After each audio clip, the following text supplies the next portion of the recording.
నేను సూటిగా అడిగిన ప్రశ్న, మీరు సిరిసిల్ల చేనేత కార్మికులతోని నేయించలేదు, సిరిసిల్ల కార్మికులకు ఇవ్వలేదు పని, సూరత్ నుంచి కొనుగోలు చేసినని నేను నిర్దిష్టమైన ఆరోపణ చేస్తున్నా. ఇప్పుడు కూడా నేను ఆ మాట కట్టుబడి ఉన్నా. ఈరోజు ఎక్కడైతే సూరత్ నుంచి కొనుగోలు చేసిండ్రో వాటన్నిటిని కూడా నేను నిరూపిస్తాను. వారు సూరత్ నుంచి కొన్నరా లేదా సమాధానం చెప్పకుండా ఒక అధికారి పేరుని ఇక్కడ వారు, ఎందుకంటే అధికారుల పేర్లు ప్రస్తావిస్తే అధికారులు సభలోకి వచ్చి మాట్లాడలేరు అధ్యక్ష.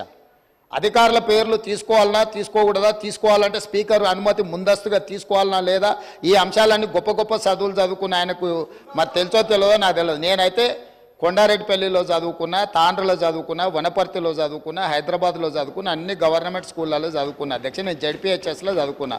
నేను గుంటూరు పోలేదు. నేనేమో జ్ఞానం కోసం పక్క రాష్ట్రాలకు పోయి చదువుకోలే. 16 జీవో అప్లై చేసినా, ముల్కీ రూల్స్ అప్లై చేసినా, ఏ రూల్ అప్లై చేసినా తెలంగాణ ప్రతి ఉద్యోగానికి నాకు అర్హత ఉంది అధ్యక్ష. గుంటూరులో చదువుకున్న వాళ్ళకి అర్హత ఉందో లేదో తమరే చెప్పండి అధ్యక్ష. స్పీకర్ సార్, సరే నేను గుంటూరులో 11th 12th చదివినా, విజ్ఞానంలో చదివినా, రత్తయ్య గారి దానిలో చదివినా, అన్నీ నేను దాస్తలేను కదా రేవంత్ రెడ్డి గారు. కానీ గుంటూరులో చదువుకుంటే అధ్యక్ష గవర్నమెంట్ ఉద్యోగానికి నేను గవర్నమెంట్ ఉద్యోగానికి అప్లై చేయలేను. ప్రైవేట్ రంగంలో ఉద్యోగాలు సంపాదించుకున్నా. ప్రైవేట్ రంగంలో ఆ పాబంద్యం లేదు.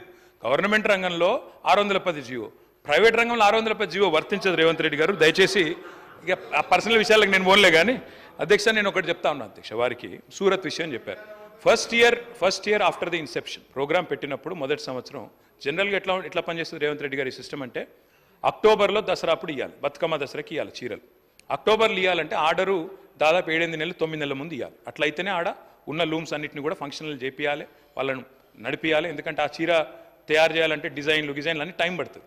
మొదటి సంవత్సరం ఆర్డర్ ఇచ్చినప్పుడు మీరు చెప్పింది పాక్షికంగా వాస్తవం. ఏమైంది, ఆర్డర్ నిర్ణయం లేట్గా తీసుకున్నప్పుడు ఏమైంది, మరి ఈసారి మనం మొత్తం వీడికెళ్ళి సిరిసిల్లకి వెళ్ళి చేయలేము, కొంత మేరకు అవసరమైతే బయట నుంచి, ఎందుకంటే 1 కోటి చీరలు తేవాలి. 1 కోటి చీరలు అక్కడ ఉన్న మగ్గాల మీద మొత్తంగా మొదటి సంవత్సరం నిర్ణయం తీసుకోవడంలో జాప్యం జరిగింది. కాబట్టి కేవలం మొదటి సంవత్సరం మాత్రమే కొంత ఆర్డరు బయట నుంచి తెప్పించిన మాట మొదటి సంవత్సరం మాత్రమే.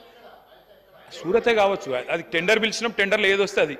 మీరు అందుకే అంటున్నాను, ఆఫీసర్ పేరు తీసుకున్నారన్నారు. యాక్చువల్లీ అధ్యక్ష నేను కూడా బిజినెస్ రూల్ చదివినా. మీరు కావాలంటే ఆఫీసర్లను స్పెషల్ అటెండీస్ కింద పిలవచ్చు, కావాలంటే పిలిపియండి, చర్చ పెట్టండి, నేను వద్దంటలేను.